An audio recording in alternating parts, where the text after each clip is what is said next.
Well, you can see credits. I'm not going to spoil it. I'll put it that way, Dreadmix. Not going to spoil it.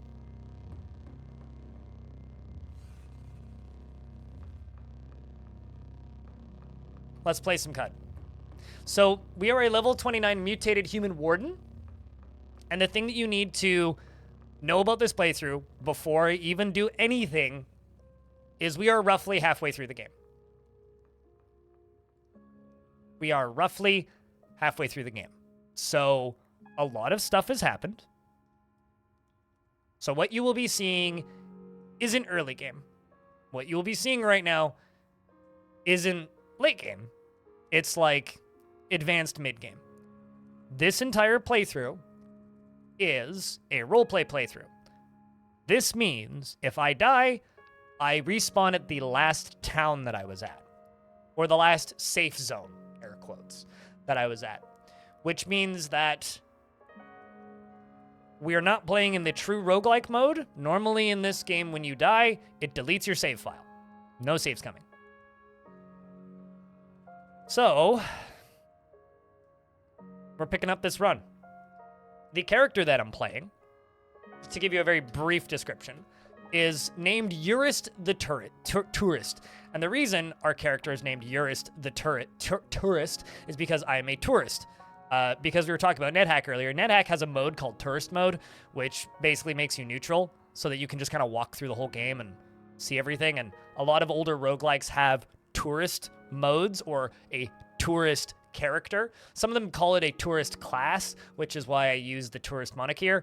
But in let's just say DCSS, for example, there's certain combinations which are basically win combination for your classes, which are not allowed in competitive play, which just allows you to see the game. Yeah, CUD also has Wander mode. Wander is too dull for me. So CUD has 3 modes of play, right? There's Classic, which is, you know, you die, you die. Role play, where it's the same game, but if you die, you respawn at the last safe zone. And then there's Wander, where you're neutral with everything. The only way to get XP is by exploring. Which is more like a true tourist mode. I call this a tourist because to me, this is kind of how I play tourist modes. You can still brick your run if you screw up too heavily. So you kind of have to be careful. Like, it's not a free win mode or anything. You still need to be careful. Let's see what another few months will do. Morning Blind and Chat. Lanix, thank you very much for the 9th month. The tourist. How goes yours, the tourist? Well, we're just getting started, so you're just on time. For this character, there are 2 different types of characters you can play in CUD. Fractal says, thank you very much for the Prime subscription as well. There's 2 different types of characters you can play in CUD. There are mutants and truekins. We are a mutant. Mutants are biological mutants, and the way their progression works is as you level up, you get mutation points, which allow you to buy mutations. These can be either mental or physical mutations. I am an Esper, which means I only get mental mutations, basically making me a mind wizard, a psychological mind wizard. And I have what's called Psychic Glimmer, which currently is ranked up to 45. The more mind powers I have, the bigger my brain gets, the more my brain goes into the ether, the more the intergalactic time wizards discover my existence and want to teleport into my realm of being and murder me. So I'm currently getting attacked relatively frequently by interdimensional time murderers that want to kill me. As for physical mutations are things like multiple arms, multiple legs, thick muscles, be a monkey, have horns, have a turtle shell, fart poison gas, shoot fire out of your hands, that sort of thing. Mental mutations are things like light manipulation, which I actually have over here. Light manipulation lets me shoot lasers out of my eyeballs and makes me into a light source, so I'm a Dark Souls character. Sense Psychic, I can sense psychic creatures through walls. Sunder Mind allows me to think about people really hard and then their brain explodes. Time Dilation is what it sounds like. It lets me move through time faster. Also warps the screen.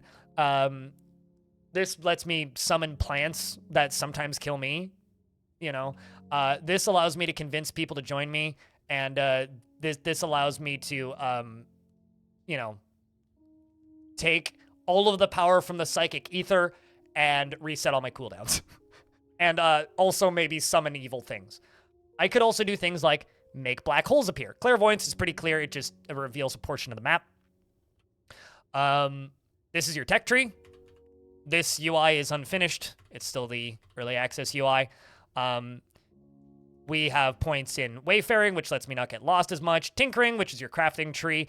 Tactics, which is like various dodge abilities and whatnot. Shield, because I use a shield sometimes. Pistol, because I was using pistols for a bit. Longblade for swords. Heavy weapons for rocket launchers, missile launchers, nuclear launchers, big hammers, drills, etc.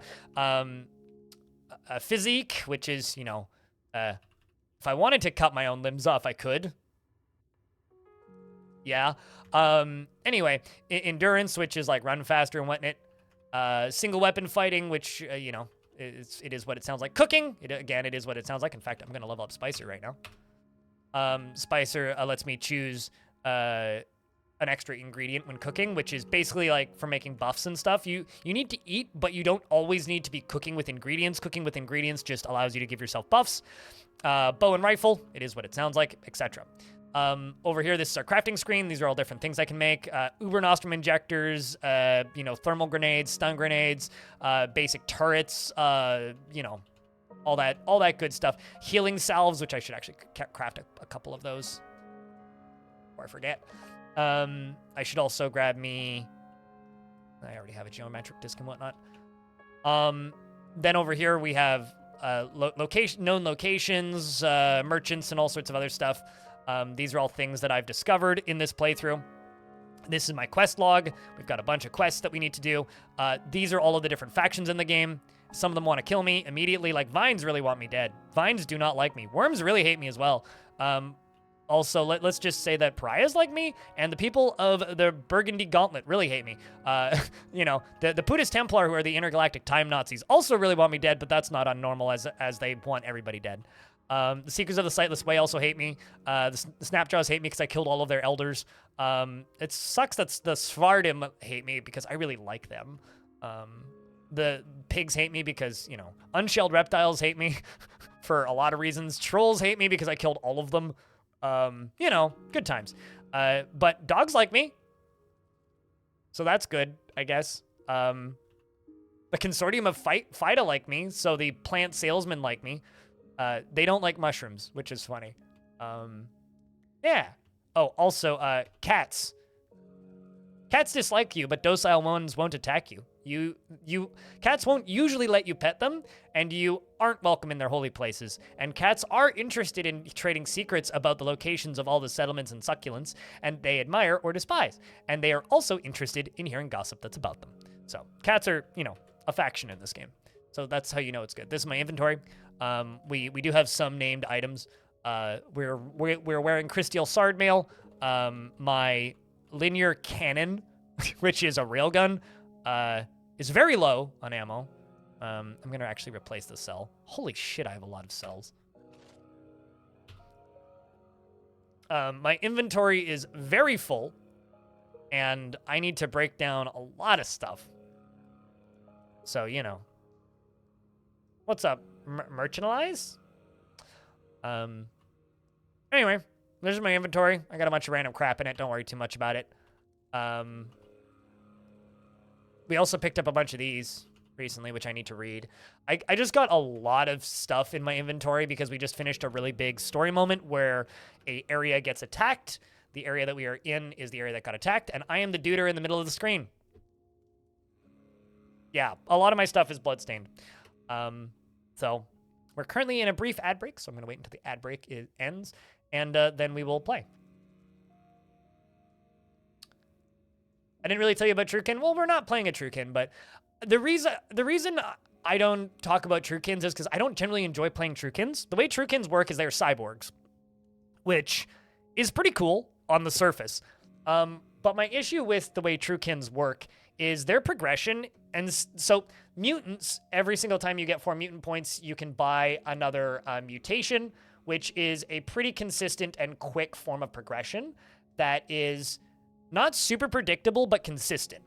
And mutants start off really weak, so they're a hard start, but once you get going, they get a lot stronger and scale a lot better. Are you a no texture pack player? Mate,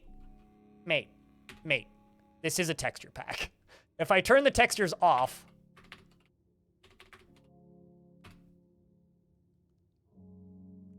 this is a no texture pack. Kind of question is that? Anyway, Truekin, the way their progression works is they need to find certain I'm trying to say this without too many spoilers. You need to find certain places in the map where you can get implants. And implants give you abilities. You start off a lot stronger, but very quickly lose that strength, and they don't scale as well into the late game. While there are ways to gamify this and make them play more viably, I don't like that form of progression anyways.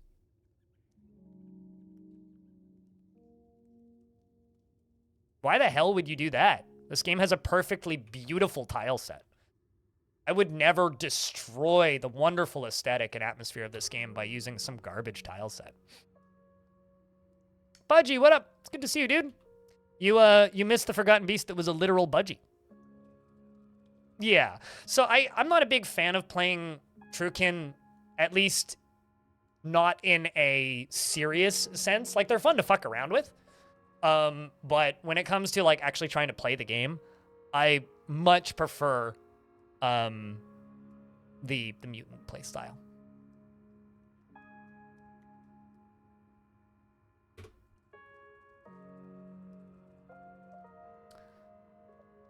But no, this is the default tile set, Merchandise. I just think it's ridiculous that people would mod out such a beautiful graphic style.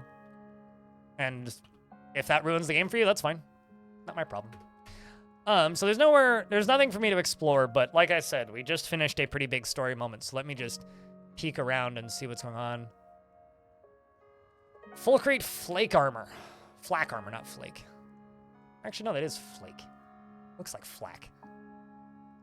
That would have been really useful a little bit ago, but not so much now. There's also books everywhere on the ground, which I will take. I'll go through my inventory and break some stuff down, actually. Oh, I also have Spray a Brain. Means I can put a brain on a thing, and it comes to life. I also have a Precinct Navigator. Was I using this? Outlines of red out and a red dot painted on the glass line. And simple rectangles to depict the once ordered streets of chromium that since have burst like gnarled roots through space and time. Chance of becoming lost in ruins is reduced by reduced by 50%. Oh, interesting. Chance of interesting encounters while traveling through ruins. The overworld is increased by 100%. Wonder if I have anything that would replace. Metal bracelet is replaced. What even is this? Puzzled by a metal bracelet. I don't know how I ended up with this equipped and not... Platonic metal that is etched with a two-dimensional projection of the rhombotic decahedral honeycomb, allowing it to snap onto the ley lines of the local region. I have no idea what that means. Please don't explain it, if you do know. I'll figure it out.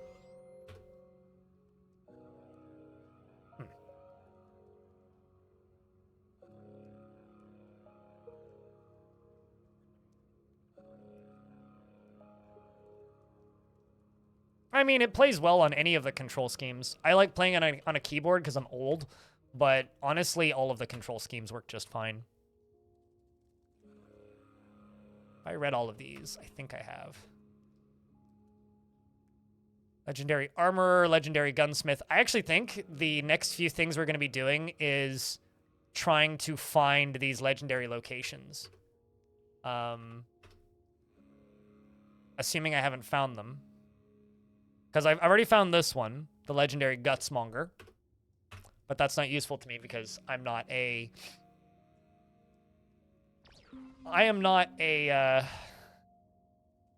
Truekin. Okay.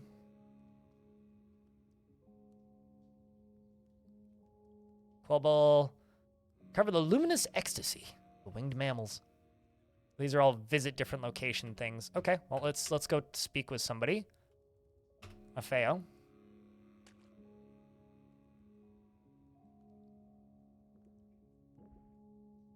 I will say that if you're referring to Unnormal, specifically Thorgy, he also posts on Mastodon, and I don't think he posts on Blue Sky. He might post on Blue Sky. I don't look at Blue Sky very often, but I know other games like to use the term ley lines, but boy howdy did I not understand what that description said. In this game, if you read a description and you do not understand what it means, that's perfectly normal. I'm not sure who I have to speak with. Maybe this faction's probably Otho.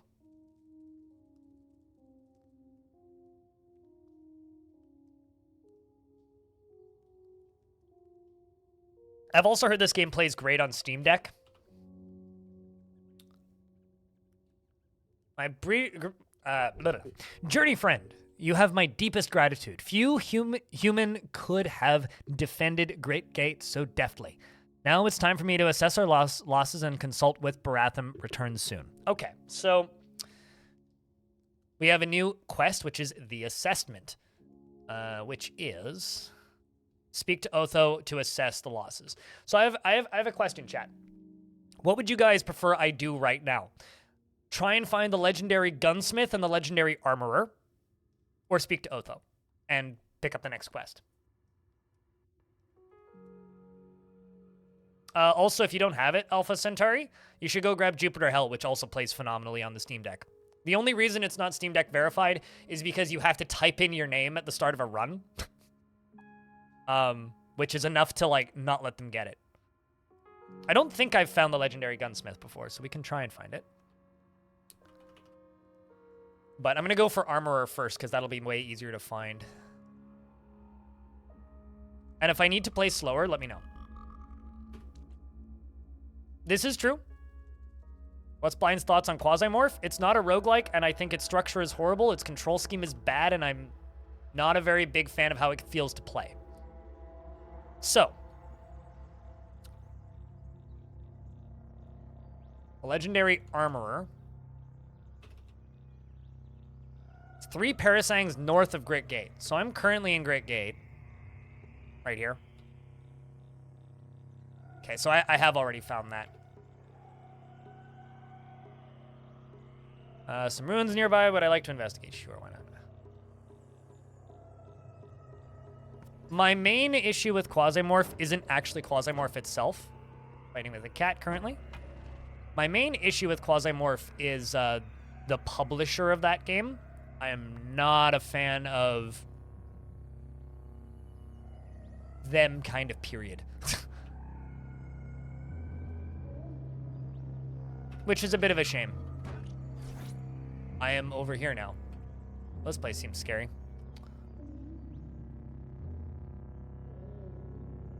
Let's jump to the legendary armor and see.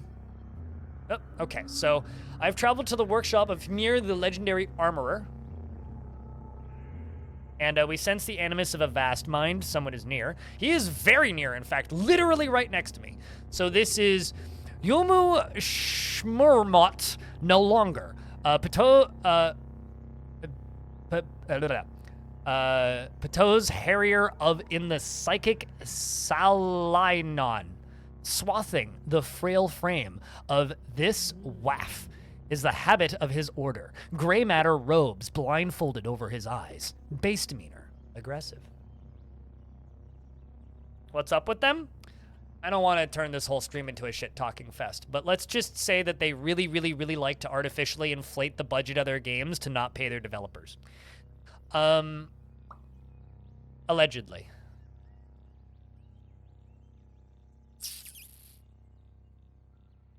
Let's just beguile you.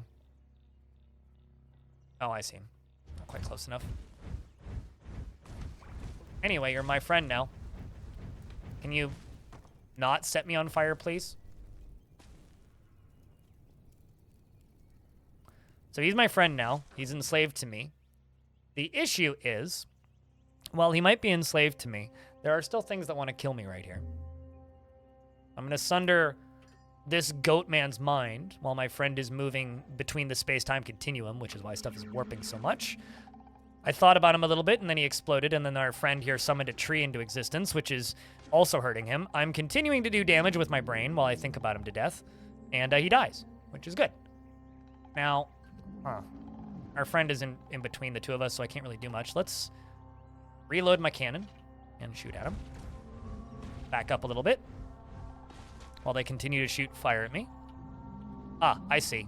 That's why stuff's exploding still. It's because these guys are up here. Oh, do I not have a thrown item equipped? What the hell happened to my thrown item?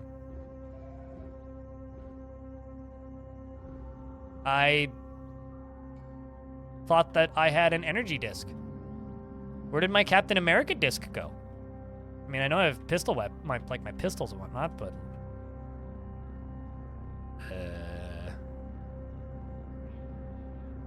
hold on.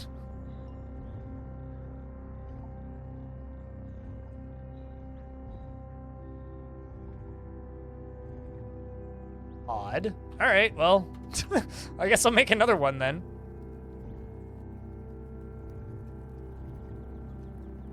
Disappear mysteriously?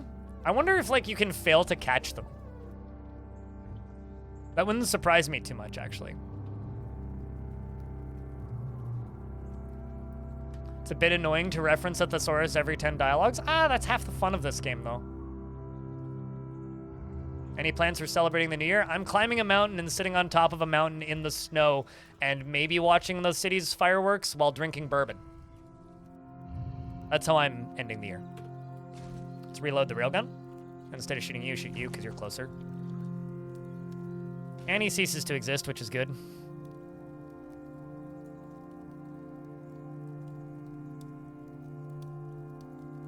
I don't like that this guy's coming towards me with, like, a shield.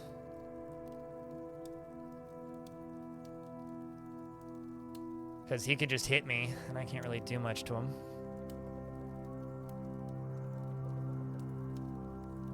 Just gonna time dilate. Normality light. Oh, right. I'm standing in the way here. Walk this way.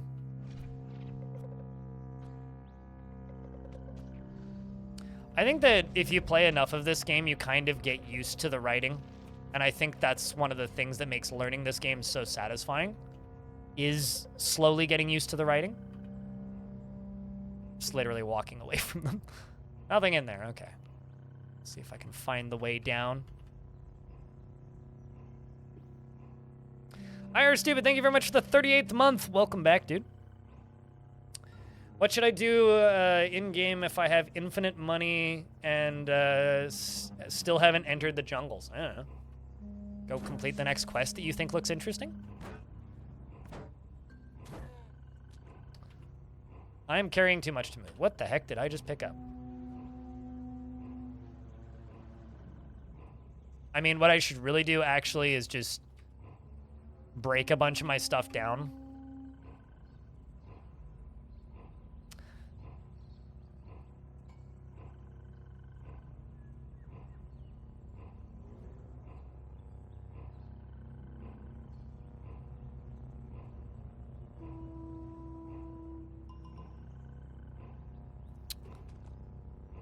People coming to kill me still. I will have to fight those guys again in a little bit. But it turns out just walking away from people often is a much better way of not dying. Oh shit, romance. And another frog that wants to kill me. The Dromad caravan here. Traders. The Dromad has nothing to trade? What kind of Dromad are you? Huh. Weird. Right. It became frozen. Turtle is friend. That's good.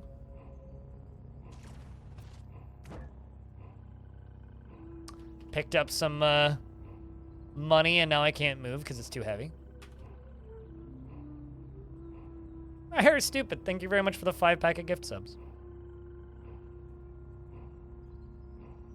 Cheers, Michius. What's up, Ilmirin? Last stream of the year. Looking for some stairs.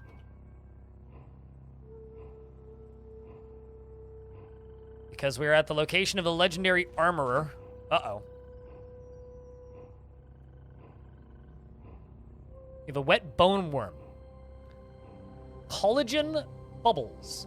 Swaddle its 100 segments. And compacted bone matter squirms out of its tail end. You know what? Actually, it would be kind of funny. Based on the thesaurus comment from higher up in chat, it would be hysterical to me if somebody made a mod for this game, which is just like, explain Caves of Cud like I'm 5 or something, where it just rewords everything to be as simple and basic as possible. It would be a huge writing undertaking, but I would be super down to see that. It's just like, this takes a thing that whack thing this hard, or whatever. Like, just explains, does all of the dialogue and all of the words into the game to the simplest possible explanations. That would be really funny. It would take way too much work to do, but...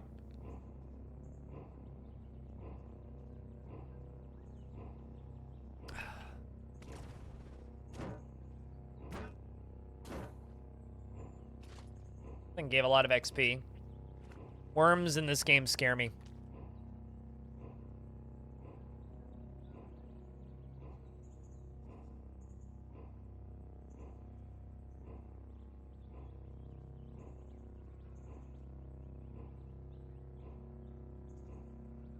I mean, if you're proselytizing, you don't even need money, yeah.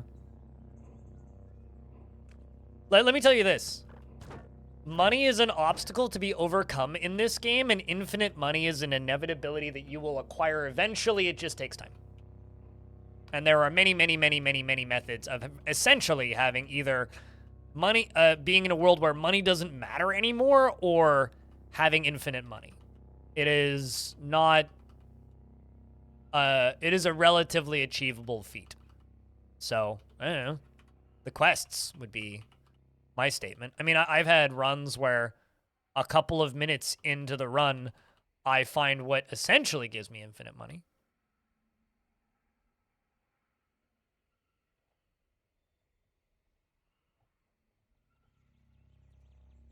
Okay, for clairvoyance.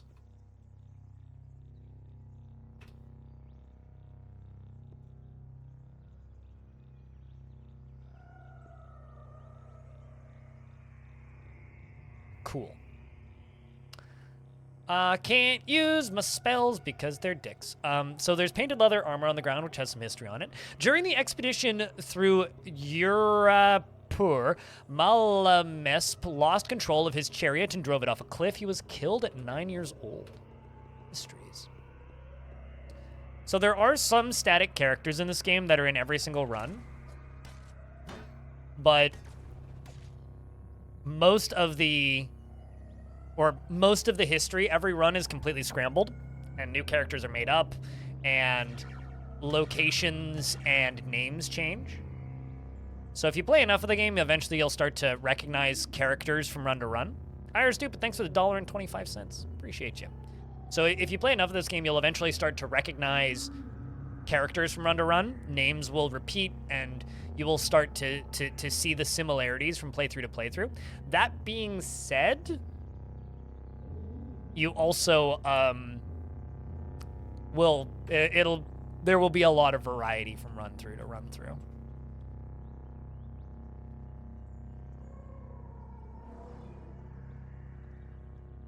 Yeah, no, take 2 steps to the right and then suddenly there's just stuff everywhere. Walsp, what up? Thank you very much for that huge raid. How's your day been? Cheers. If I have any mods lurking, could I get a shout out for Walsp? Also, you know what, Elfie? I'm giving you a promotion.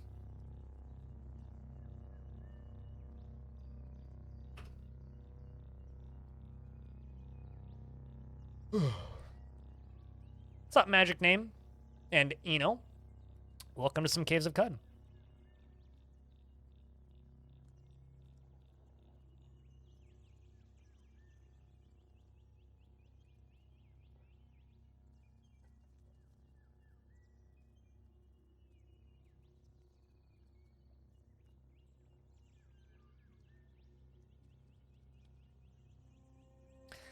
Can you specify a seed when starting a run or not? There is a way to do that, yes. I can never remember where the screen to do that is, though. There's angry electric plants here. These things. But for the aloe volta, not to be confused with aloe vera. Oh, hello. There you are. So this is Hamir, the legendary armorer, who's currently sleeping. He's hated by the villagers of Kayakuka for refusing to craft them artisan armor. And I'm gonna wake him up, even though he literally just went to bed.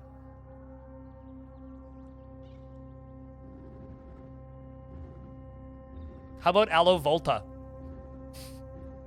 Yeah, I can never remember where the actual field to specify the seed is, but yes, you can specify a seed. All right, what do you have?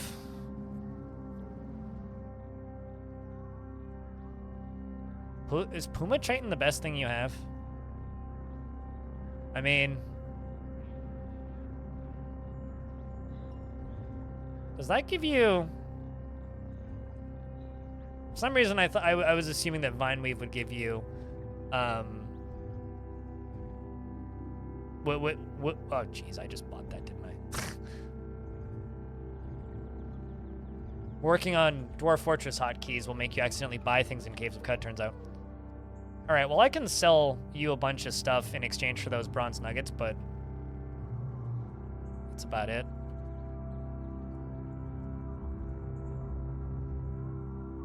So he's got 420 drams worth of bronze nuggets. Nice.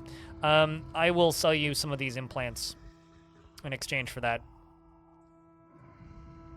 To pony up 8 drams of water, that is totally fine. Well, that was a bit of a waste, unfortunately. Although now I'm carrying too much still. So I will... I really need to dump a bunch of my stuff.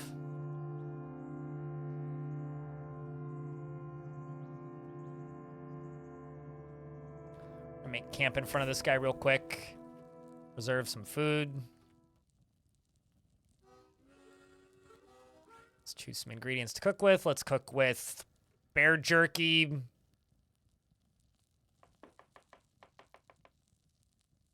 I have absolutely no idea why or where I acquired fermented tongue, but I have fermented tongue, so that sounds delicious. And I don't know, why not Vineweave for sheaf? Frog jerky, bear jerky, and sheaf. Should just give me more health, right? So I have a few choices. We're gonna take 15 to 20% HP, and I thirst at half rate. So I gain an extra 11% HP.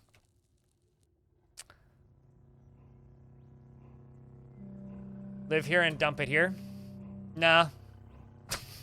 I mean, you could. I don't want to live here.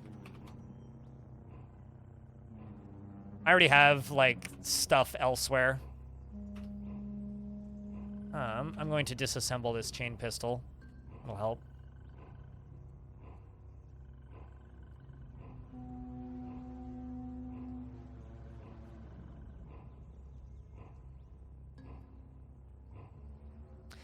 You know, I could just deconstruct these. Ornately carved wood conicals a chrome interior. An inscription speaks the holy rhombus, the blood of the reclined, and the honor of digital servitude. Those are not useful to me. They just summon really powerful enemies. At least currently they're not. Maybe there's a use for them, but I don't have one right now. Yeah, I've killed many a frog and butchered the bodies. Hey, you know, I'm making good use of the bodies, all right?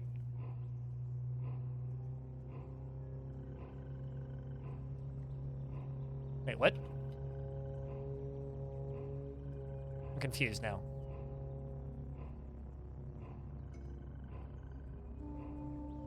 Didn't see you move, though. Took a bronze ingot from the east. Great.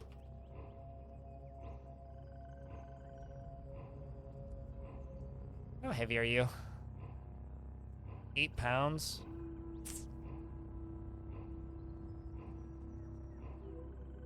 Good for you, Kravicus. I'm very proud of your glorious achievement.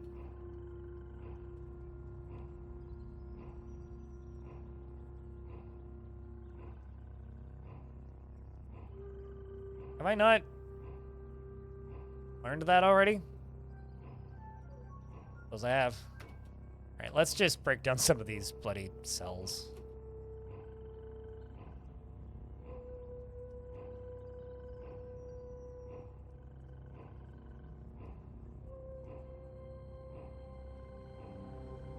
Because, in case you can't tell, I've got a lot of chem cells and a lot of various other cells.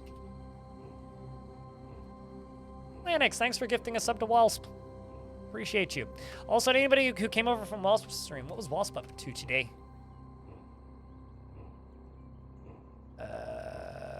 I'm gonna keep the thermoelectric one. I don't know how to make the radio-powered one, so I'll keep that.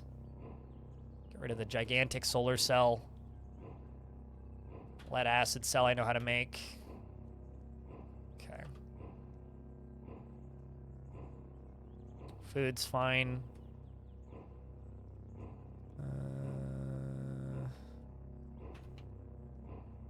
All three of those.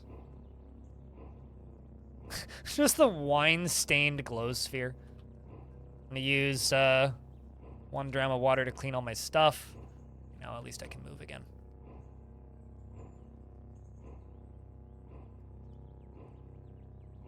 Don't need those.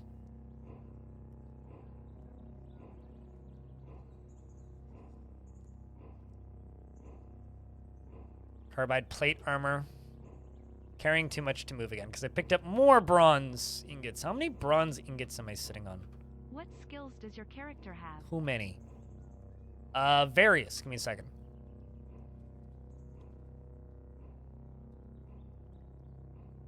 I'm just in this situation where I have way too much shit in my inventory that I do not need currently. I really, really, really, really, really need to go, like, get rid of a bunch of stuff, but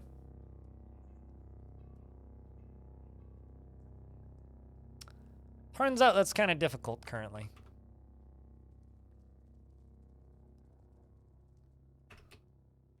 I'm basically just using the thermal grenades. Okay, I can move again.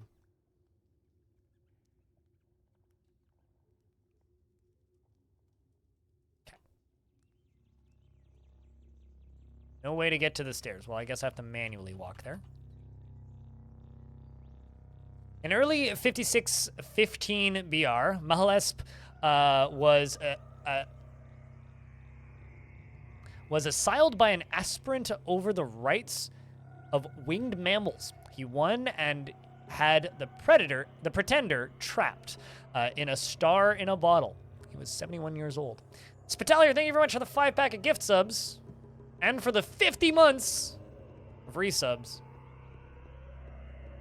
Dang, dude. I really need to play more Doors of Trithius. From one of the people who work there? Isn't that game a solo dev? I thought that game was like a dude making it. Elfie is helping. Clearly Elfie is helping. Second hype train of the day.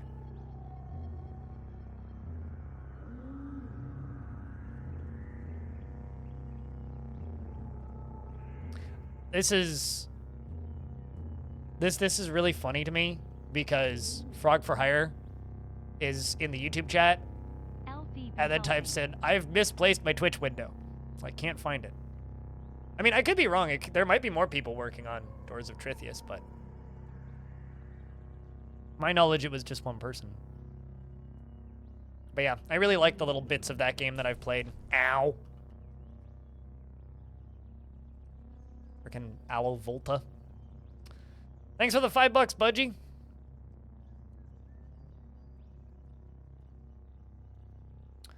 All right, let's go find that. Actually, you know what I'm gonna do? I'm just gonna run north. I don't know why there's a giant beetle on the overworld. This requires a lot of I don't know why I'm here now. This requires a lot of explaining, but long story short, this is a giant religious market in the desert. And I'm not sure why I got teleported, but I did. I guess I damaged... Can you stop that? Like, seriously. It's getting annoying. Okay. I'm going to go over to the weird gelatinous cube librarian and donate all of my unimportant books. Save some space in my inventory, which gets me some XP. Not enough to level up, though. And then I'm going to go up to here, and I'm going to throw a bunch of stuff. Maybe not too much stuff.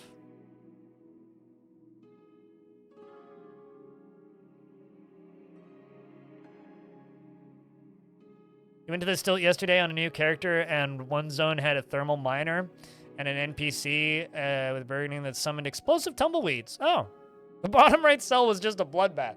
I love it when that happens. It's just like when you spawn into the starting town of this game and then everybody dies immediately, or somebody kills the cat for no reason. I love that kind of stuff. Norstat, thank you very much for the 3 tier 1 subscriptions. Appreciate you. Thanks for assisting with the little hype train, leveling her up. All right, so we're going to go find that legendary gunsmith, who, from what I can tell, 9 parasangs west and 1 parasang south from Yid Freehold. I might not be able to get there.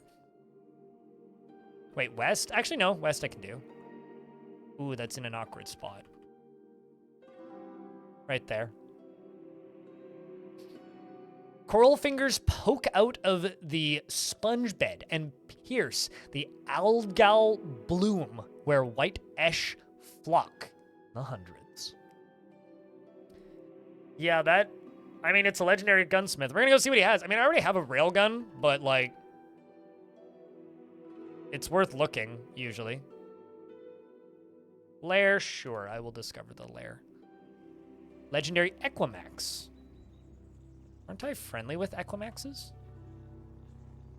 I found a legendary Equimax, which is, like, the psychic horse people.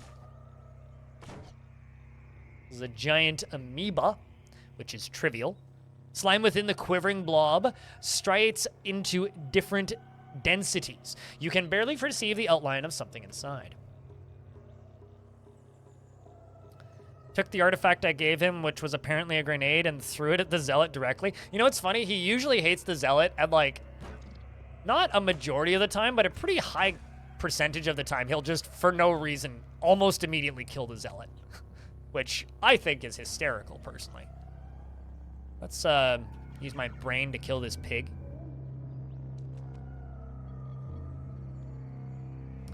Let's see if I can make friends with the psychic ponies after I kill all of their plants, because they like me. If I could... So there's a thing called water rituals in this game.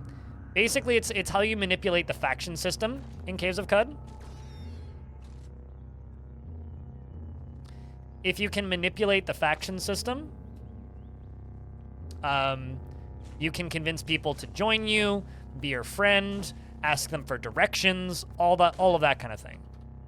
So when you find these legendary locations, you can either kill the legendary creature, which is this one, the purple one, or you can, if you are on good terms with them, which by holding down Alt, I can see that they're green, we are on good terms, so I can talk with them. And they growl at me. Deviled thank you for another 5-pack of gift subs. But, yeah, as far as... Doors of Trithius goes, I really need to play more of that, because that game seems really cool. Now, before I do this, I need to see who likes them and dislikes them. Her hairbrushed skin is shrunk around her strapping withers and flanks and thighs. A rich platinum coat spreads smooth across a tranquil body, then erupts at the hooves in wild tufts. Across a long muzzle, mane tassels curtain her eyes. She is disliked by the Mopago for questioning the origins of the moon, loved by grazing Hidionists and Equanes, hated by swine for casting doubt on their beliefs, and disliked by the Putas Templar for ruining the festival of Ut Yara Ux. The physical features, kick, and thick fur. Well, I share my water. Because they love The Kyanuthrites, the legendary Equomax, your reputation with grazing Hideonists increases. The Mapago hate me slightly more. That's fine. The Putus Templar already hated me. That's fine. The swine hate me even more, and that's fine. And I'm going to share the lair of the Jilted Lover with them. I am now favored by them. I'm going to share some history with them. And I can ask for a secret, or they can teach me a skill. Or I can ask them to join me, but this character's not that strong, so... Whatever will we do? They hate you by default. You can, like, game the game into making them not hate you, but it's kind of redundant because they still fight. They still don't let you in their holy places.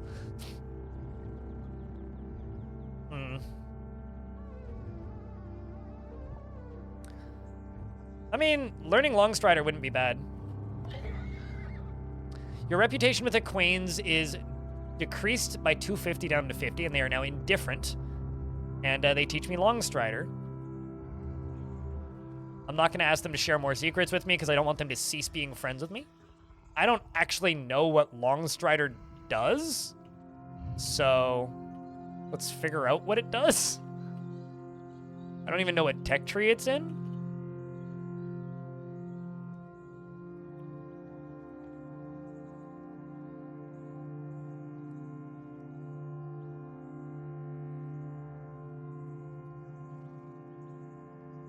I mean, maybe it's tactics? Nope, not tactics.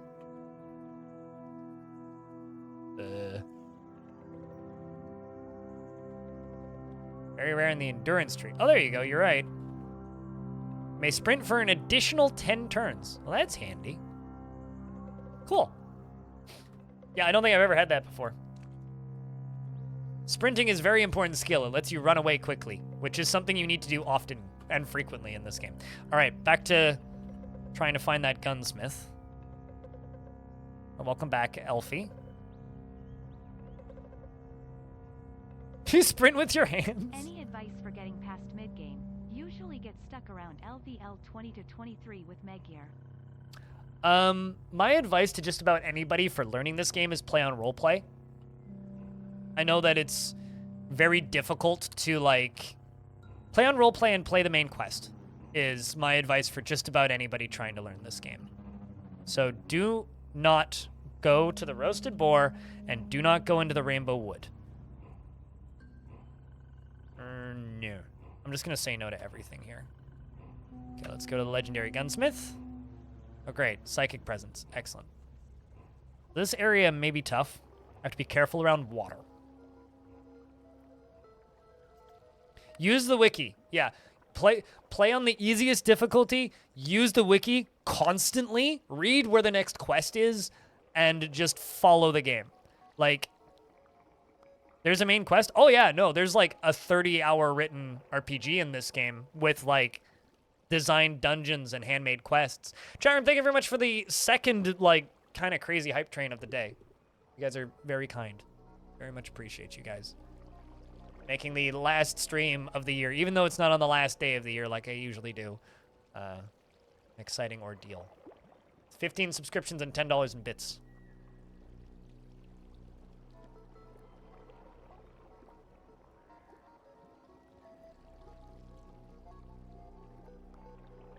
I mean, so, like, there's two main ways you can play Caves of Qud, right? You can play it kind of like Kenshi. You can find a place to call home, use it as, like, a headquarters, and just go around gathering items and, like, grinding low-tier enemies and leveling up. Or you can follow the main quest line and read hours of dialogue and meet really well-written characters and slowly explore through the awesome world that is Caves of Qud. So, because it has kind of those two main ways of play, there's a lot of variety here, and because the game still is a roguelike, even though it's got this huge quest line in it, the variety from run to run is varied enough that it's still rewarding to play through that quest multiple times, because it changes up pretty dramatically what you'll be fighting, the layouts of the area, and how it feels to play the game. I'm very happy I didn't show up right in front of the enemies here.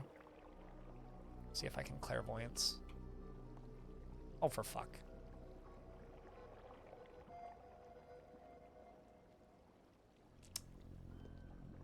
Grumble.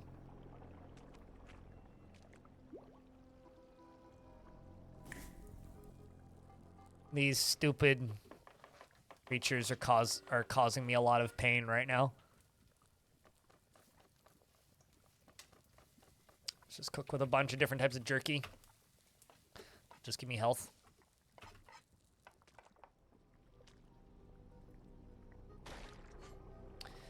Okay, so Spiritum Jet, or Spiritum Jot.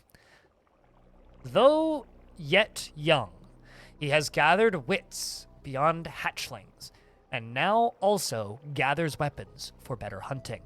By breaking a chunk of coral along its sheer lines and chewing it down, he shapes the debris into a fragile yet deadly edge. And I shoot him with my railgun.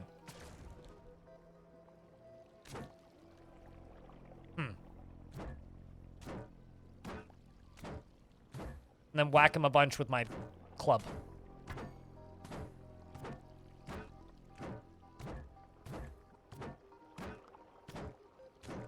Dude's kind of strong, yo. At least he's not hurting me. Decent XP for that.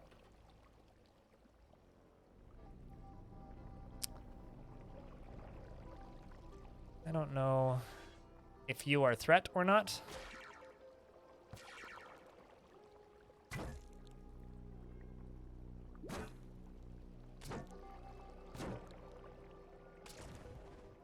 Gun doesn't hurt them much.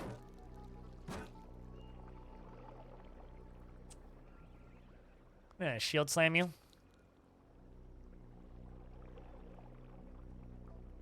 I need a better shield. How do you put the fires out? You wait one turn and you pat them out, and if you have oil on yourself or something that's actually causing you to not stop burning, you pour 1 dram of liquid on yourself. Maybe don't pour oil, that might end badly.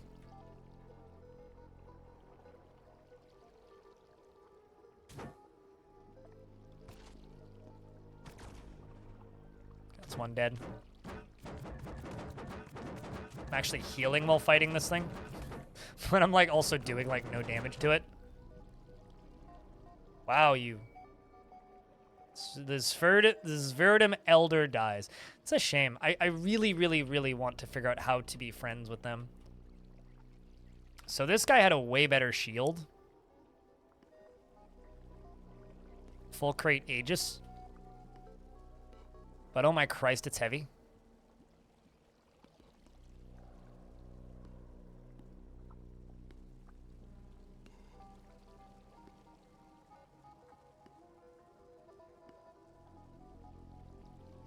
Actually curious, how heavy was my previous shield? 14 pounds out of 20. Iron Weave Cloak.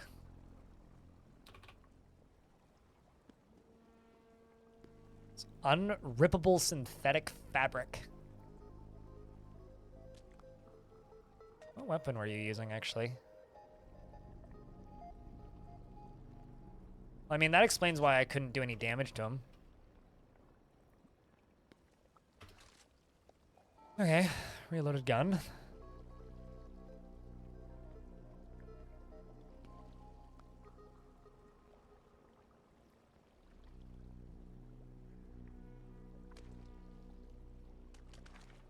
See if I can auto-explore.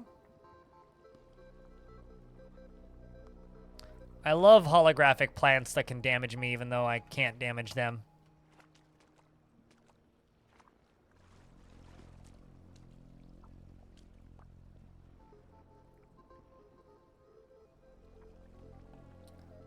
Without using the look menu? I don't know. I mean, I hit shift, I hit control spacebar and then a direction, which forces me to select an item. I don't know how you get into that screen any other way because I've just been playing. So I use certain hotkey combinations in this game that I'm not certain are even like relevant anymore. And the reason I do that is because I've been playing this game since it was ASCII only and had the old UI and had only keyboard control with no mouse control to speak of. So I actually don't know. Okay, well, I guess I'm here now. This is exciting. At least everybody's friendly. You know, I've never walked into a legendary Smith's area and then instantly gotten teleported in front of a guy. A crushed hat brim mantles her eyes, and leather holster rides her shoulder. She rolls a lead slug over her leathery knuckles. She's loved by the Merchants Guild, hated by newly sentient beings for refusing to craft them an artisan gun, and hated by succulents for refusing to craft them an artisan gun. Okay, then. Let's trade. Ah, so you have a lot of missiles in your inventory. And a lot of lead slugs. Bunch of chrome revolvers. Masterwork rifle. Pistol and some weird artifacts. The sad part actually is this actually isn't that good.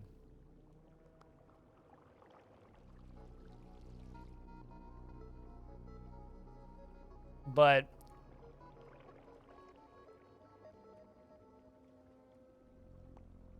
these three are curious.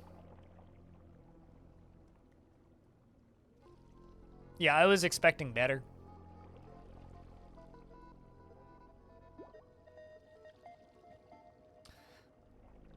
Well, I mean, these are no use to me, and they're heavy. So that gives me 330 drams.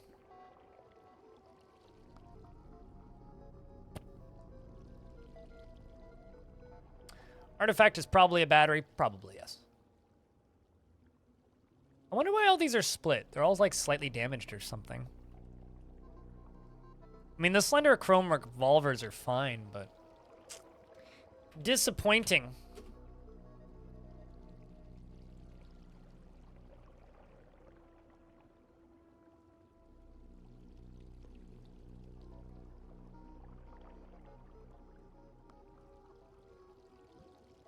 Slender scoped automatic pistol. That's decent.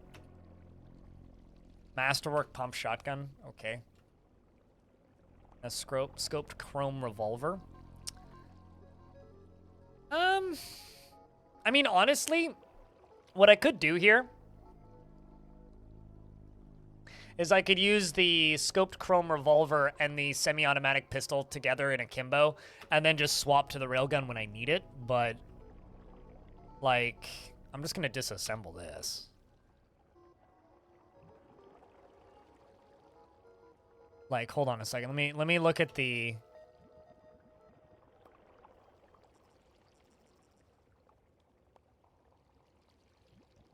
So this does 2d12.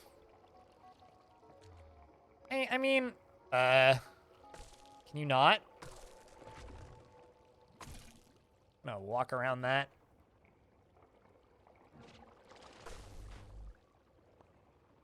I'm going to leave.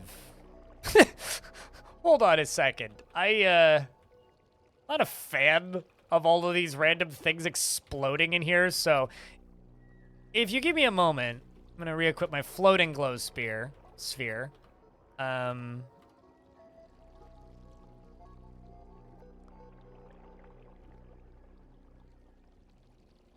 Going to swap out this and say bye.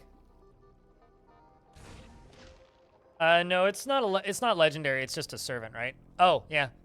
Never mind. That's bad, actually.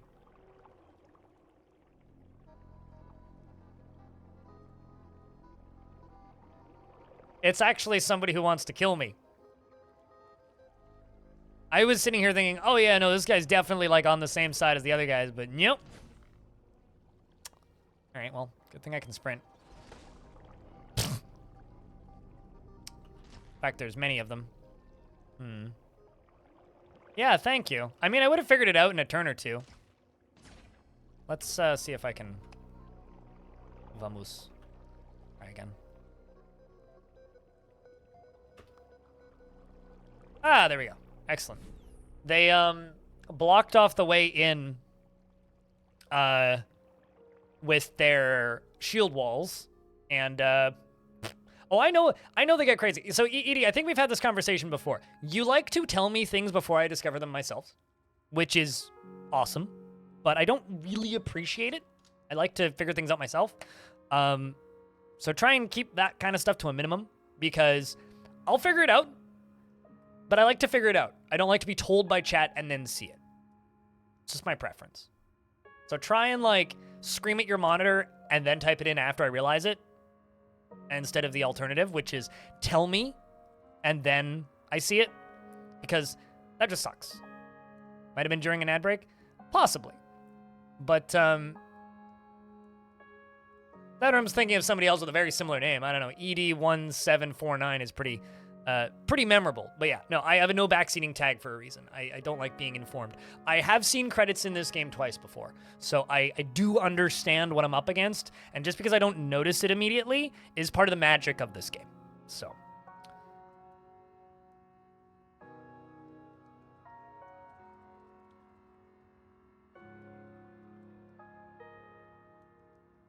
And, like, you're just consistently doing it, and you've basically triggered the pointing out the backseating tag. Chat room, I'm going to take a real quick piss break. I will be back in a moment. Let's see, how long until the next ad break, because it's not showing me currently. 5 minutes. I'm just going to run the ad break right now, and I'm going to go use the toilet. Yeah, no, we good. We all good.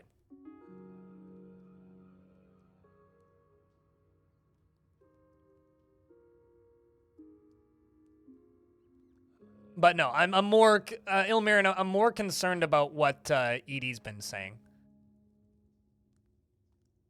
That's more the part that's bothering me here. Anyway, I will be right back. Don't go anywhere. Unless you want to, I don't know. I'll be back in like less than a minute.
Cheese for everyone!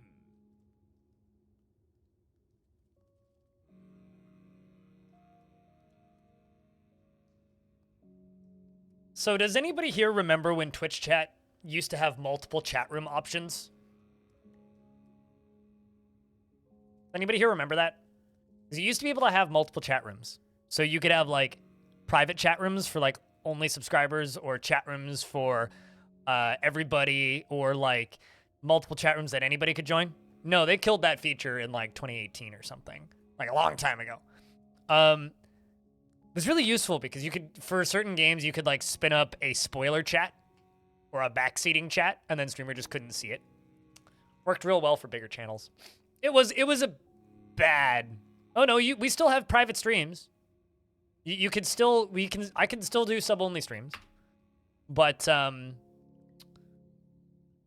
yeah.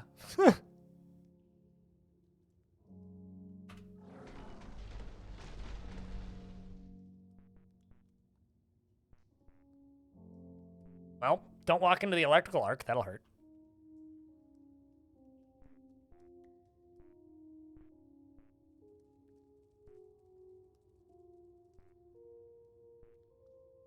You forget it has chat until it forces me to remember / opens up to inform you about something. Oh, really?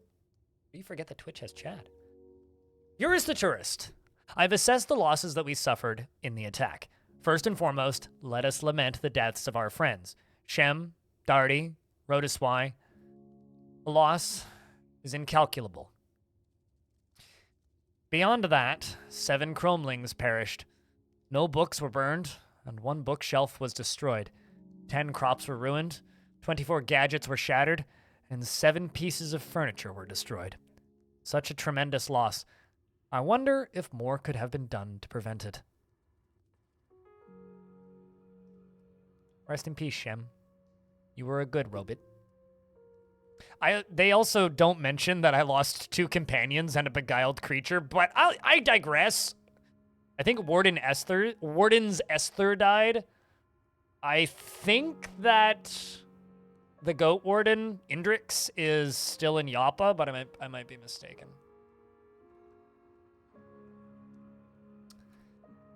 All right.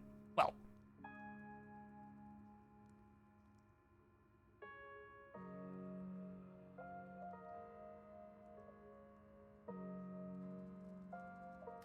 You know what's really funny? Is I stated earlier, hey, no backseating. And then YouTube chat's just like, hey, I'm going to backseat you. Hey, YouTube chat, no backseating. That counts for you too. All right. Even if I'm making mistakes, actually, especially if I'm making mistakes, because that's okay. That's part of the game. Thank you for the update, Otho.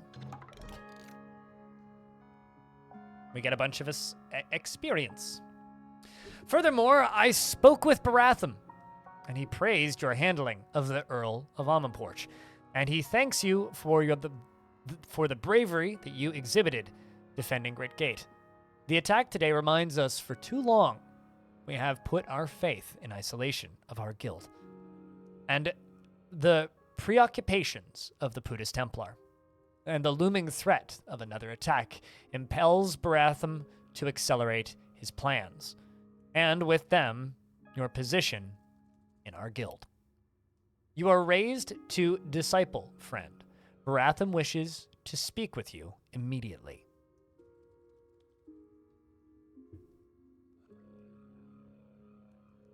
And you are promoted to the rank of disciple.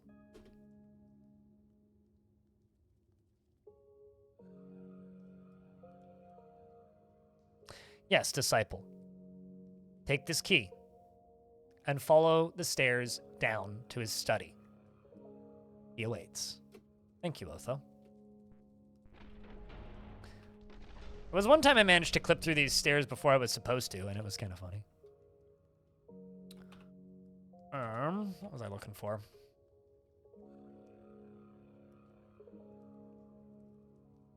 But yeah, I remove the camera whenever I'm reading.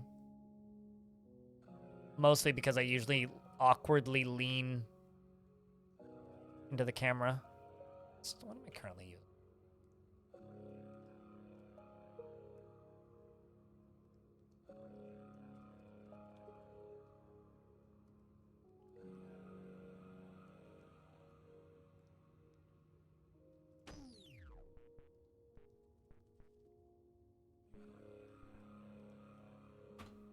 No, I just don't want you to stare at me craning my neck while I'm reading, mostly. So a pretty big story moment here. So relax and enjoy some dialogue. Up here in the corner, we have a luminous horseshoom. Rhyme warts hiss, the exhalation of cold vapor. And icicles like frozen witch fingers point at a spot of soft soil with no apparent meaning.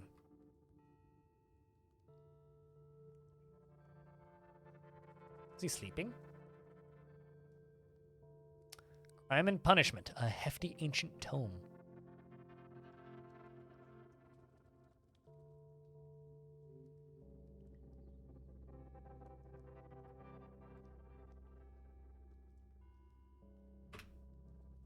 The ink is faded beyond legibility. Well, that's a shame. We're going to wake up Baratham the Old.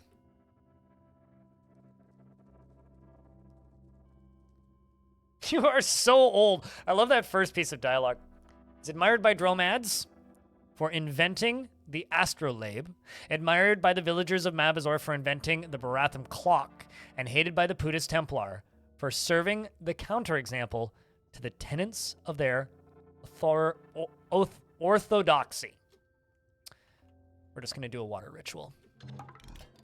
Your reputation with Barathumites increases by 100. Because they admire Barathum, the villagers of some people I haven't met yet increased. Because they admire Barathum, the Dromad merchants hate me slightly less. And the Pudis Templar continue to hate me more, and that's fine. I can share some secrets with you. The location of this place. I can share this with you. Location of that place. And I can ask him to share a secret with me. He can teach me to craft an item mod, which is Serene Visage. I don't actually know what that does. I'd have to wiki it. Or I could ask him to cook the porridge. Barathumite's favorite dish.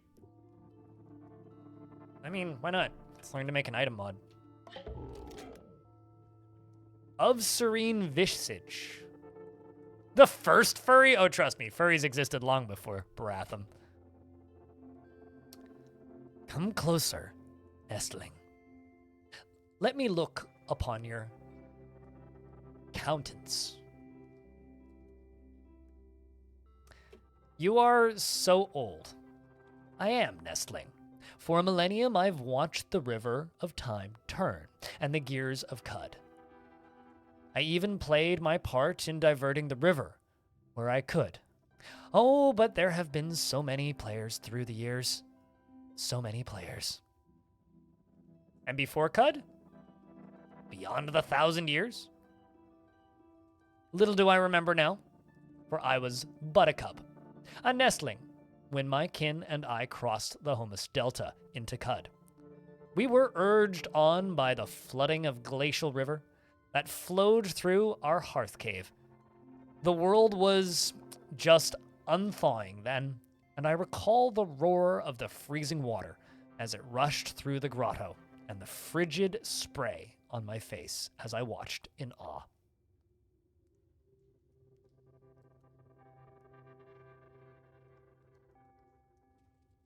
Otho said you wished to speak with me. I do. Your service to the guild has been laudable, disciple. You braved the vaporous depths of the Bethesda Susa, and decoded the signal, and you secured the spindle grounds, and handled the self-appointed Earl. And perhaps, most masterfully, you defended our enclave from the Pudis Templar. Since you returned from Bethesda, even though Starfield was a disappointment, you've no doubt wondered at the sigils. You've no doubt wondered at the sigil's contents. Verily, I hid them to shield you from the weight of the truth. Or the signal, not sigil. Blah, I can read. Only Otho and Q-Girl and I bear that burden. But the circumstances have changed, and the River of Time powers the gear train of our schemes and devices, and it rushes forth. From here, I must share the burden. You must know. What is it? What does the signal come from? What does it say? The signal is a beacon of welcoming. It originates from the top of the spindle. And what is the spindle, truly? Massive spoilers, by the way, for people who care about Cud's story. The beacon confirmed my hypothesis. The spindle is an elevator engineered by the Eaters to convey freight to and from the vault of heaven. You see, Nestling, in the earliest aurora of our past, the Eaters of the Earth were joined by a great coven of beings that spanned the firmament. But the Eaters succumbed to some terrible temptation, and an injunction was placed on our world. Since then, the stars were silent to us, and our world was left to molder and decay. But something changed. The signal affirms that an entity roosts atop of the spindle, and invites us to join it. Dare I say it, the injunction at the end? It's too early to tell, but alas, there could be hope for our world. I intend to ascend the spindle and answer the call, disciple. My protege My protege, Q-Girl, has designed a climber for the ascent, and we intended to construct it piecewise at the Enclave and the site itself. But the engineering feat exceeds even our capacity. With time, I'm confident we could accomplish it. The Puttis Templar rob us of our patience. We need to act now. So, as loath as I am to admit it, we need Pax Clank. My favorite character in this video game. Pax Clank is an eccentric mushroom prodigy. All of their faults aside, they are a brilliant scientist and engineer, and I have little doubt that they could build a climber faster than we could. Several years have passed since we were last in contact, but they owe us a debt, and we must collect. And now we must collect. Unfortunately, no one knows Pax Clank's whereabouts, though contacts I made over the years. Through contacts I made over the years, I inquired as to their location. The most I was able to garner was their enigmatic instructions. Seek the heart of the rainbow, eat the god's flesh, follow the coral path. K-Man Doc, thanks for chucking a sub at Ed. Welcome to the ad-free life, Ed.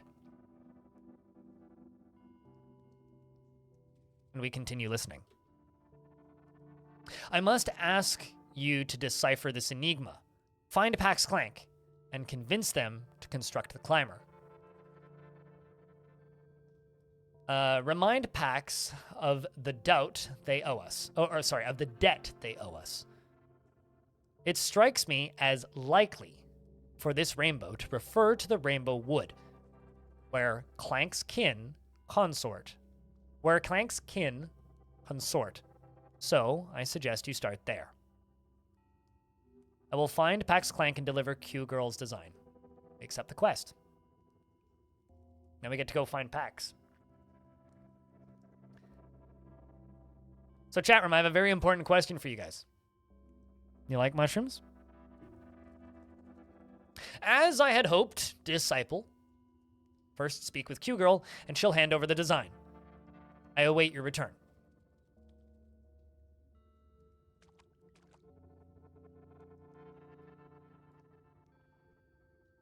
And he runs up to his office over here, which is full of strange furnitures and bizarre contraptions. Strange trees. And for those of you who've never met the Bratham, they literally are like man bears. They are quilled bears. You could just call them furries. I honestly think that's kind of like degrading what they actually are to a bit. They're just a really, really cool character in a world, and I think just referring to them as furries is like discounting their character quality for the game to a degree. Yeah, they're beastmen, you know? That's actually a very D&D term to refer to them as. I mean, obviously, yeah, they are furries. But, like, at the same time, I don't know. Bears with quills and long fingers who are really good at mechanics. They're very smart. Very long-lived. Also, something else I just want to say about CUD. If you're going, man, I might buy CUD based on what Blind is saying in this game, because it is on sale right now, right? But what I would like to point out is if you do not own it,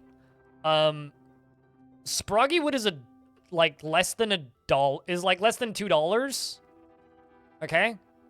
It's $1.94 right now, and it's a prequel.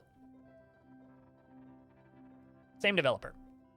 So if you're gonna buy CUD, also buy Sproggywood, because CUD is like a game that you sit down and 40 hours later maybe you've finished a run, if you win.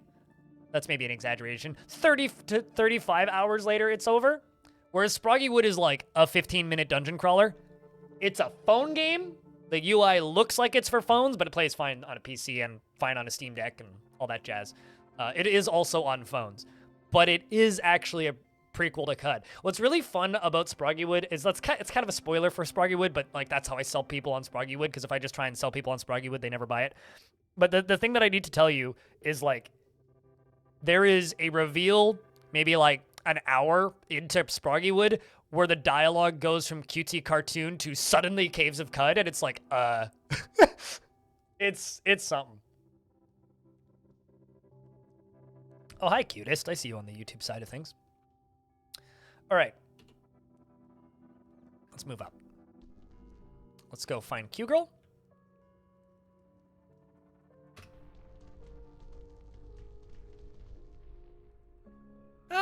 No, it's not that violent. Everybody's asleep. Why do I always end up doing all these quest bits when everybody's sleeping? She screams Quetzal many times. Welcome to the workshop, friend. Baratham asked me to deliver your blueprints to Pax Clank. Here you are, brave friend. Good luck. We get the blueprints for Q-Girl's climber design. And now I need a chest. An empty chest around here. You know what? Actually, I'm literally just going to drop that. Drop one of these. Don't need that. Keep the food. Keep the meds. Keep those. Keep that. I'm honestly mostly going to drop those. And those. There we go. Now I got inventory space again. Gotta remember I left those there. They'll stay there forever. Hey, Zerniclus.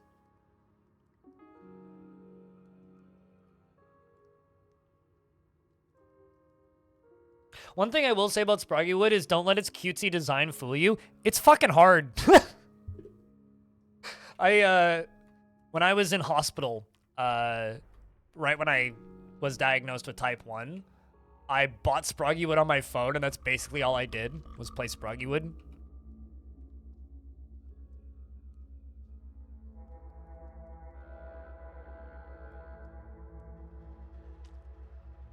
Alright. Hi ho, it's off to the Rainbow Wood we go.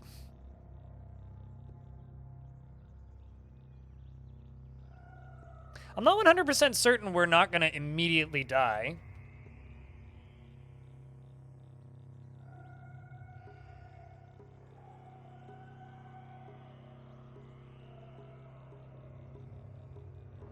You're lost.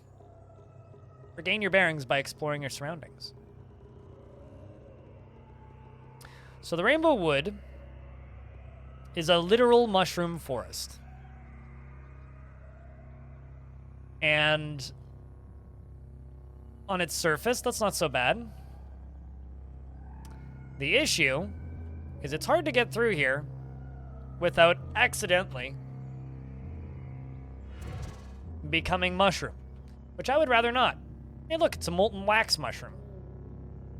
It's spewing out molten wax. There is primordial soup on the other side of that wall there. What is this? Honey? Yeah, it's honey. I'm actually going to gather some of that. Did you just spit honey at me? And thank you for the $5 super thanks on YouTube. Appreciate you. Okay, so you just shot something at me. What the fuck? Sticky honey mono sludge. Quickened to life, or something akin to life, by the ionic exchange between ultra-reactive primordial soup and its liquid cousin. The sludge repeats a process played out on trillions of star-orbiting world rocks. Whatever that means. Let's shoot it with a gun.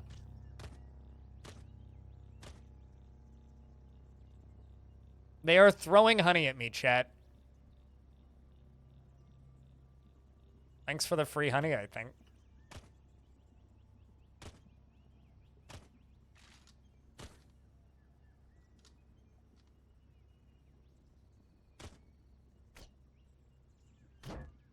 Here's the reality. Still kind of scary. Okay, I'm over here now. Well, that's great.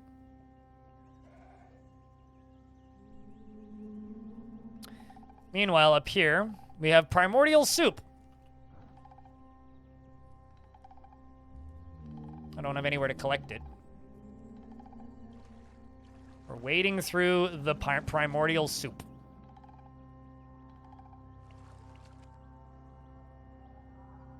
Sense an animus of a vast mind. Someone is near. Let's walk away. Let's go north instead. Now we've regained our bearings.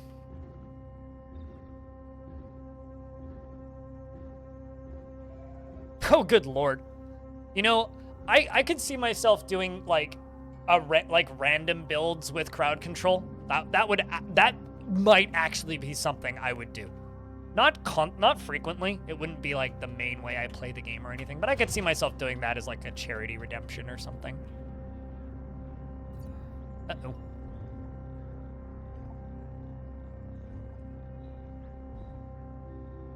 I'm locked in a force field and this sucks. I don't know who did that.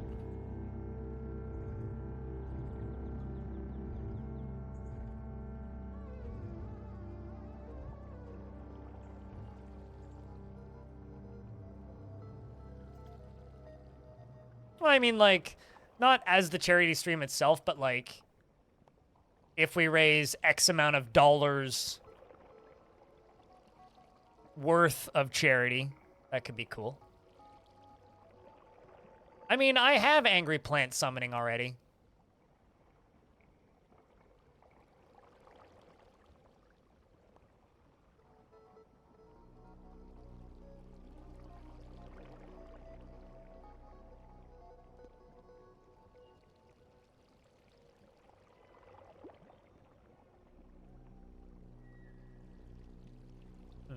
I think I might be going the wrong way. Hold on.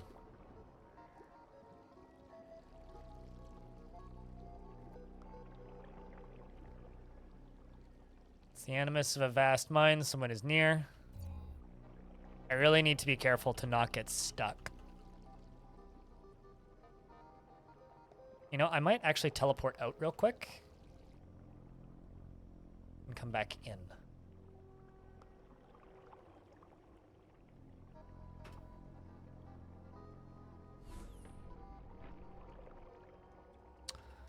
Shoutouts to Recoilers. Because I'm trying to remember what direction I was walking when I first walked in, and I think I was walking north when I walked in from the left. We need to get to the center. Are hostiles nearby? What? What hostiles? Alright.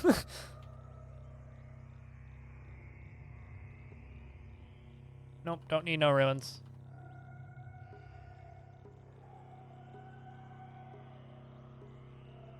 No, I do not want to investigate roasted boar. There we go.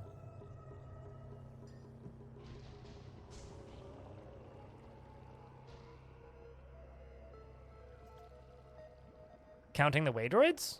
But they're not hostile to me. I have the scrambler in my inventory still. Weird. I don't know. That or, like, you know, somebody's teleporting in from God knows where to murder me. Gotta walk around these mushrooms. Stop throwing glue at me. I know it's gel, not glue, but looks like glue.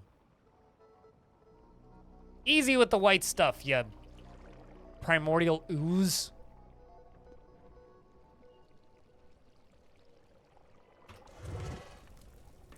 Ah.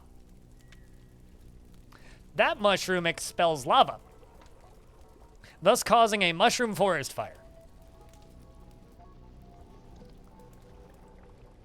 Perfectly normal.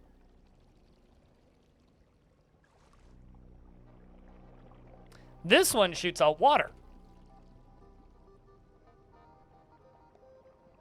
This is a free money thingy.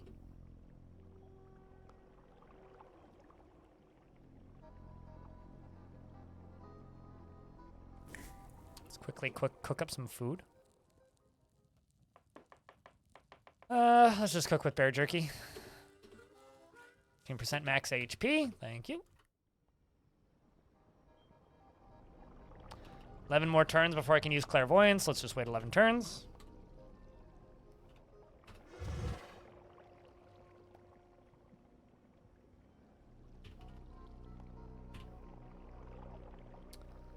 We regain our bearings.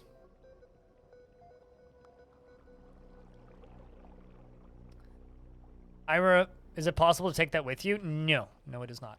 The last time I did this zone, I was stuck in here for like an hour before I figured it out. So, as my memory serves,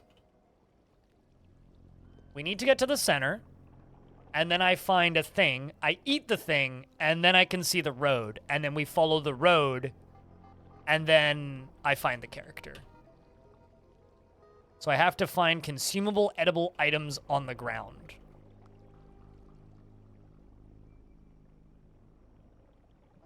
But as for the directions to get to the center, that's always the tricky bit.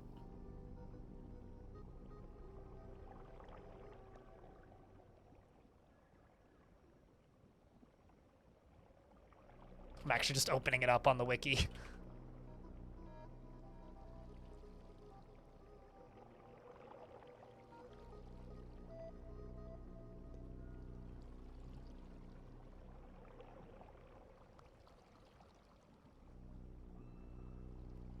Because, you know, everybody's time is valuable.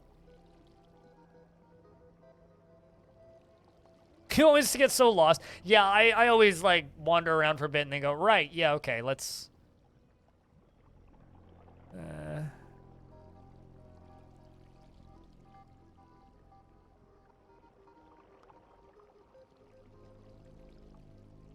A name... Okay, there it is.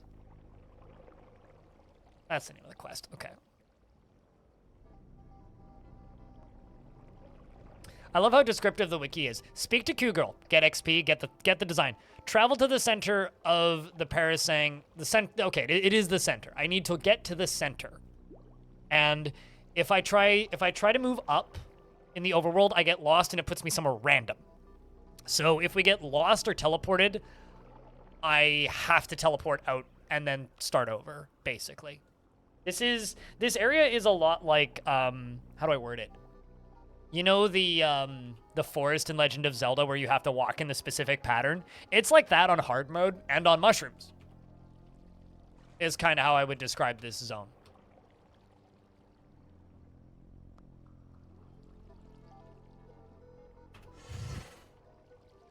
Is it the Lost Woods? I can never remember the name of it. You know, I'm gonna wait until morning. The sun comes up a bit. I get some better line of sight. Is that wax? No, it's sap. Stuff's getting damage done to it, so I'm just gonna keep walking north.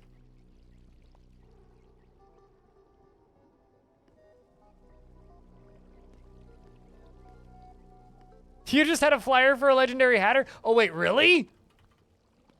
You got a legendary hatter in here and you had to walk through here? See, we walked out. Oh. Whoops. Went too far. Alright, well, let's walk back in. Scary thing is there is a vast mind over here. What is it? Ah, hello you.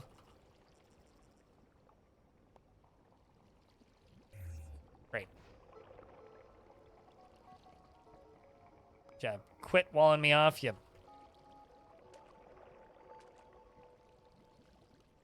asshole.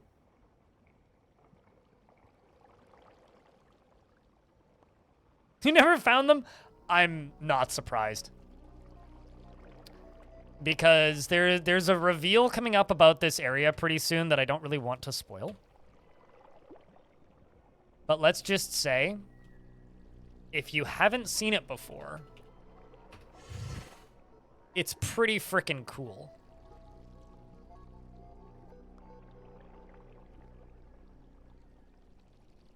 So...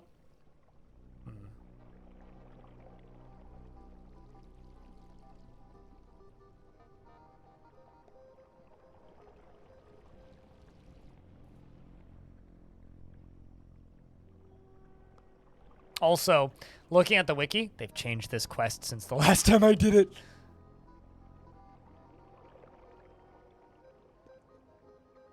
I'm just gonna walk in a straight line until we get out. And then I'm gonna try a slightly different strategy. Oh, wow, wine weeps everywhere. All that's wine. Oop. Yeah, if you need to, like, cure a disease, this is a really good way to run. This is a really good place to run around in for a little bit. And find the disease. Curing items that you need. Like, if you need weird liquids, this is a good place to go. Yeah, I think because... I think what I'm fucking up right now is I am... starting from the overworld. I think it might just be putting me somewhere random. Yeah, okay. So, oh no, it didn't actually. But, okay, so I need to go 1, 2, 3, or 5 tiles north is what I need to do. So let's do this. Twitch wants to run an ad break in a minute. So I will, when the ad kicks in, I will not do anything until the ad hits. So this is tile 1. Because it's 3 per parasang. And I need to be 2. Ah, crap. Well,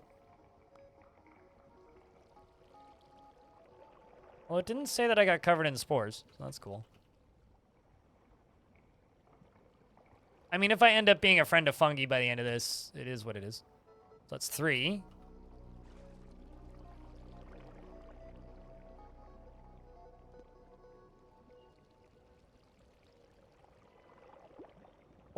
And ads are going to run in a few seconds, so I will wait.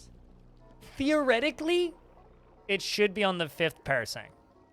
North. Hey, Anthoric. Yep, Caves of Cud. Caves of Cud! If I get Mumblemouth, I wouldn't say no to Mumblemouth. It's mostly, I don't want the wax one, because my armor is better than the wax I would get. For those of you who are unfamiliar with fungal infections and the Mumblemouth that was just mentioned in the chat, I apparently need to repair this book. Mumblemouth is a colony of Filamentous vermilion that seems to incubate a living tissue that resembles human lips. The lips pair together to form tiny mouths that tessellate the infected region. This is a infection that you get on your body, by the way. A saliva-like sputum gets frothed up from the dermal base and forms into bubbles that pop when the lips spasm and purse. Each pair of spasming lips flagellate each other to produce a sort of speech-like mumble. Even more curiously, the mumbling across the cluster of mouths occasionally coheres into intelligible words and phrases, suggesting the colony is able to reproduce sounds from collective memory. Excuse me while I scream internally for the next couple seconds. Ah! Sorry, that's externally. Anyway, now we can go back to playing the video game. This is number 4, 1 more north. Excuse me, body horror.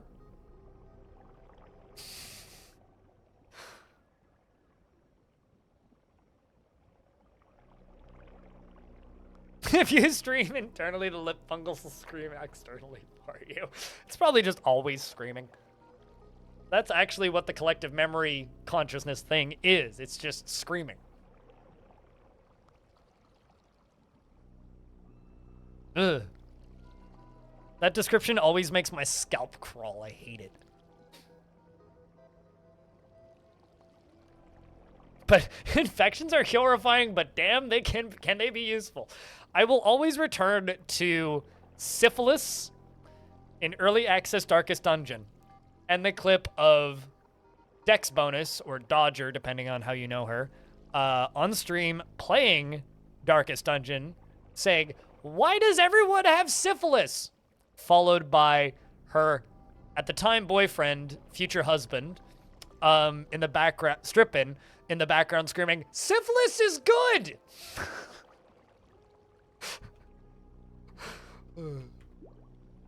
Okay, so let's go one more north. I'm looking for a particular thing.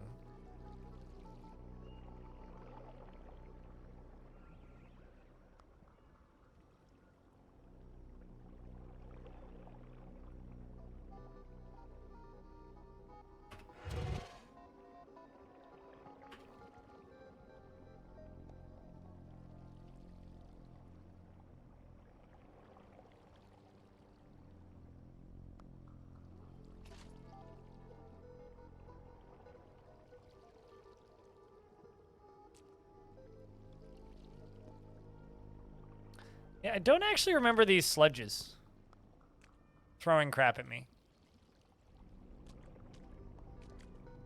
But the fact that they teleport you to a different map is bad.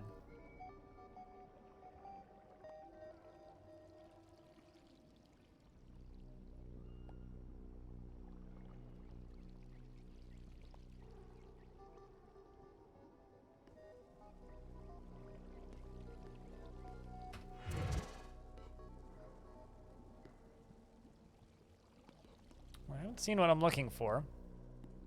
If it is in fact here, I'm not seeing it.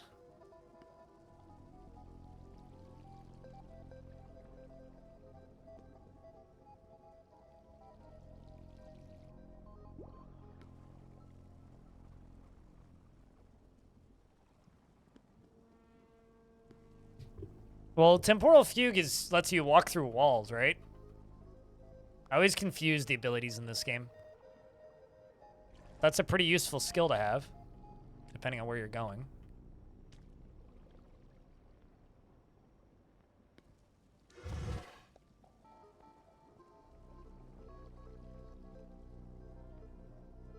Still haven't seen what I'm looking for.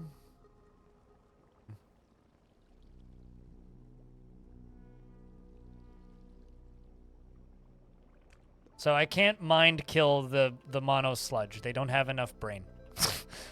Well, that's unfortunate.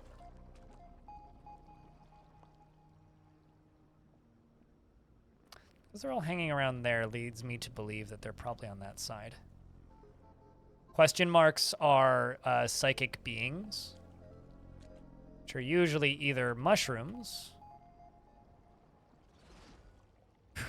Do not touch me. Or those sludges. Ah, there we go. We found the place I was looking for. Seek the heart of the rainbow. Heart of the rainbow. Taste the rainbow. Oops, that's the wrong button. I'm gonna shut the camera off. For the final search.